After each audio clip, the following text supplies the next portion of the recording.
नमस्कार दोस्तों, दीपक कुशवाहा आशुलिपि के चैनल पर आप सभी का स्वागत है। और आज के इस वीडियो में बात करूंगा उत्तर प्रदेश लोक सेवा आयोग की भर्ती अपर निजी सचिव 2023 के बारे में। और उसमें यही कि आप लोग काफ़ी समय से बार बार पूछे थे भैया एपीएस क्या कुछ चल रहा है इसमें, ठीक है। तो यही है कि काफ़ी दिन बाद वीडियो बना रहा हूँ इस पर। तो ये है कि सूचना के अधिकार के तहत इनसे कुछ सवाल जवाब किया गया था कि ये जानकारी आप हमको उपलब्ध कराइए, तो वही इन्होंने जवाब दिया है। तो उसमें गलतियों को लेकर के क्या कुछ सारी चीज़ें इन्होंने बताई हैं। तो आज की इस वीडियो में यही है कि आरटीआई का जो कुछ जवाब इन्होंने दिया है तो उसी पर, ठीक। तो आप लोग वीडियो को पूरी ज़रूर देखिएगा। और जिन भी लोगों ने अभी तक चैनल को सब्सक्राइब नहीं किया है तो पहले से सभी जन चैनल सब्सक्राइब जरूर कर लें, कैसे कि ज़्यादा ज़रूरी है, ठीक। अच्छा, ये जो आरटीआई है ये बाबू मान साहब हैं, ठीक है। ये ठाकुर द्वारा के हैं, तो उनके ही जरिए ये आरटीआई लगाई गई थी, तो उन्हीं को ही जवाब आया, ठीक। तो ये 13 फरवरी को जवाब आया है।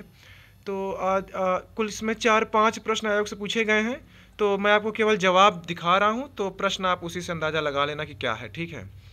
खैर, तो पहला ये है कि बिंदु संख्या 1 के संबंध में सूच्य है कि उक्त परीक्षा के अंतर्गत द्वितीय चरण की परीक्षा में कुल 4,241 अभ्यर्थी उपस्थित हुए।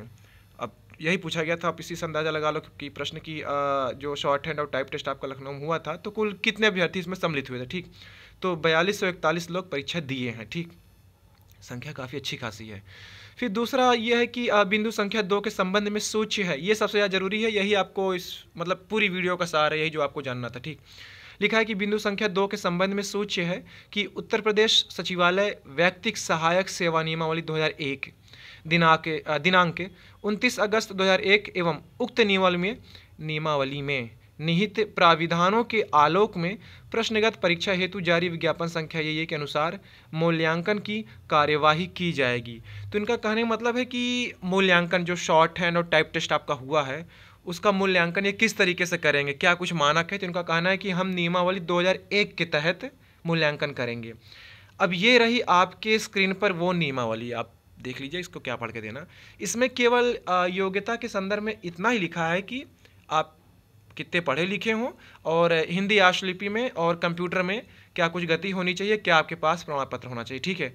पूरे विज्ञापन में चाहे 2001 वाला ये मतलब संशोधित नियमावली हो या फिर जितनी भी इसकी नियमावलियाँ बनी हैं अभी तक, ठीक है, किसी भी नियमावली में शॉर्ट हैंड की गलतियों को लेकर के कहीं कोई जिक्र नहीं है, ठीक है।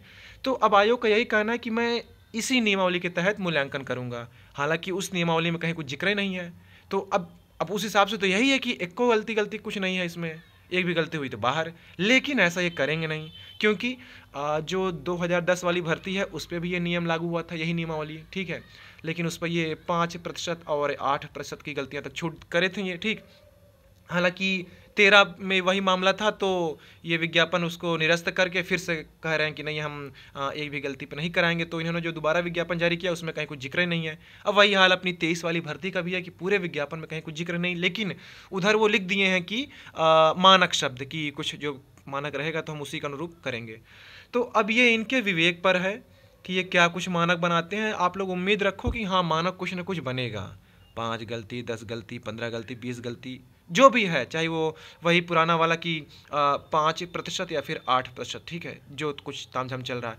और अभी ये जब तक मामला निपट नहीं जाता न्यायालय से, जो इसका जजमेंट, ठीक है, वो जब तक नहीं आ जाता तब तक अब इस पर कुछ होना हवाना नहीं है।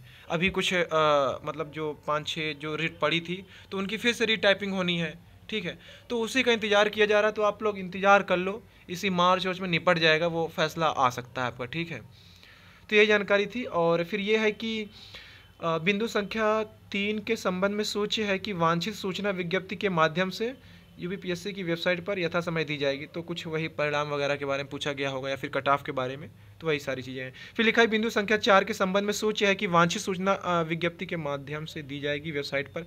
सारा काम तो वेबसाइट पर रहेगा, तो फिर क्या मतलब हमारा आरटीआई लगाने का, बताओ क्या बताएं, गजब बेइज्जती है।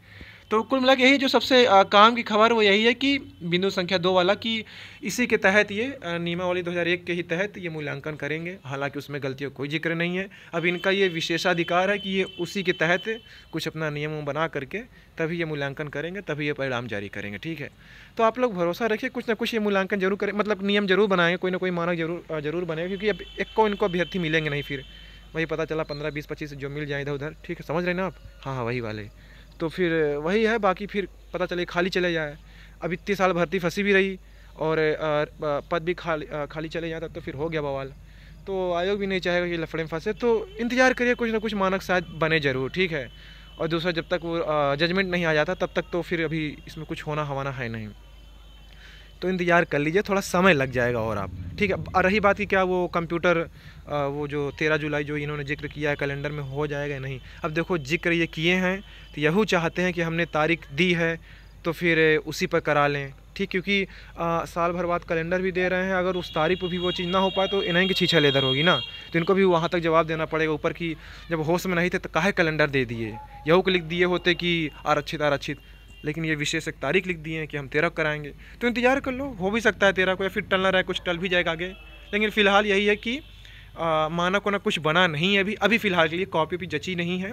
ठीक है, तो अब जजमेंट आ जाए तो जैसा कुछ जो भी होता है तो ये फिर से कुछ लोगों की रीटाइपिंग करा करके तब देखो किस मानक पर ये रिजल्ट जारी करते हैं। ठीक, तो आप लोग इंतज़ार करिए, बस बनेगा कोई ना कोई मानक ज़रूर। ठीक है, तो यही था। बाकी अब आप लोग कहते हैं कि APS से कोई खबर नहीं आ रही, अरे कहाँ से आ जाए, भर्ती ससुर फंसी कोर्ट में, फैसला आया नहीं है, तो कहाँ फिर दिन रात वही वीडियो ना, तो फिर कुछ नया हो तब तो बताया जाए। तो यही RTI थी तो आपको दिखा दिया गया, तो आप लोग ज़्यादा वो मत हुआ करिए इसके लिए, जो कुछ नई खबर रहेगी तो बताऊँगा ही। ठीक है, तो ठीक है, आज की इस वीडियो में बस इतना ही था। अच्छा, एक बात और, बात ये है कि जो 2013 वाली भर्ती चल रही है उसमें आयोग एक तरफ केस में ये लड़ रहा है कि हम बिना गलतियों का जो फिर से विज्ञापन जारी किए थे उसमें कुछ गलती का जिक्र नहीं था। ठीक है, तो अब मामला उधर भी फंस चुका है कि अब वो 2013 वाली भर्ती में केस लड़ रहे हैं। ठीक है, सिंगल बेंच से डबल बेंच मामला गया और हो सकेगा कि वो सुप्रीम कोर्ट भी जाएगा भी। ठीक है, बिना वहाँ से जाए वो निपटेगा नहीं मामला, क्योंकि आयोग का कहना था कि हम वहाँ तक जाएंगे। ठीक, अब वो करे आगे वो कहीं नहीं जाएगा, वही सुप्रीम कोर्ट ही आखिरी है। तो अब यही है कि उसमें केस चल रहा है, ये चपक के केस भी लड़ रहे हैं। ठीक है, और इधर ये अगर 2023 वाली में कुछ ना कुछ मानक बना करके रिजल्ट जारी कर दिए तब ये खुद इनकी छीछा लेदर हो जाएगी उधर कोर्ट में कि बड़े गजब के आदमी हो, उधर तुम केस पे केस किए पड़े हो, जबकि तुमको हमने कहा कि भर्ती पूरी कराओ और तुम इधर 23 में छूट छाट दे करके तुम इस भर्ती को पूरी कर रहे हो। तो भर्तियाँ तो वही है, चाहे 2013 हो, चाहे 10 हो या 23 हो। ठीक है, तो एक में आप छूट दे रहे हो, एक में बिना छूट का केस लड़ रहे हो, तो इनकी भी मतलब फजीहत है कुल मिला करके। तो अब ये समझ नहीं पा रहे कि हम मानक बनाएं तो बनाएं का, काहे से उधर 13 वाले चढ़ बैठेंगे इनके ऊपर, जैसे रिजल्ट आया और कुछ मानक बना तो उधर समझ लो 13 वाले जीत ही जाएंगे। ठीक है, और उनको तो खैर फिलहाल जीतना है क्योंकि जब परीक्षा करा लिए सब कुछ हो गया तब काहे विज्ञापन बदल रहा है अब। ठीक है, तो उनका तो कुछ ना कुछ होना ही होना है, और 13 वाले कंप्यूटर ही होना है, चाहे ये सुप्रीम कोर्ट तक कहीं भी चले जाएं, लेकिन कंप्यूटर ही होगा और ये आयोग हारेगा ही हारेगा उसमें। तो वही है कि अब उधर से वो फंस चुका है 13 में और इधर से 23 में भी वही हाल है।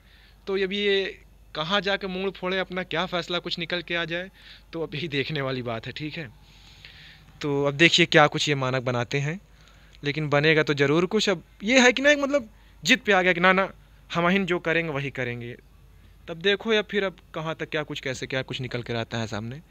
तो आप लोग इंतज़ार कर लीजिए अभी कुछ दिन और, जजमेंट आ जाए और उसमें क्या कुछ है तो पता चल जाएगा आपका। ठीक है, फिर उसी के बाद रिजल्ट आएगा तो देखो उसमें क्या कुछ होता है। ठीक, बाकी माननीय आयोग है तो कुछ भी कर सकता है। ठीक, तो ठीक है, आज की इस वीडियो में बस इतना ही कुछ था। पूरा वीडियो देखने के लिए धन्यवाद। जय बजरंगबली।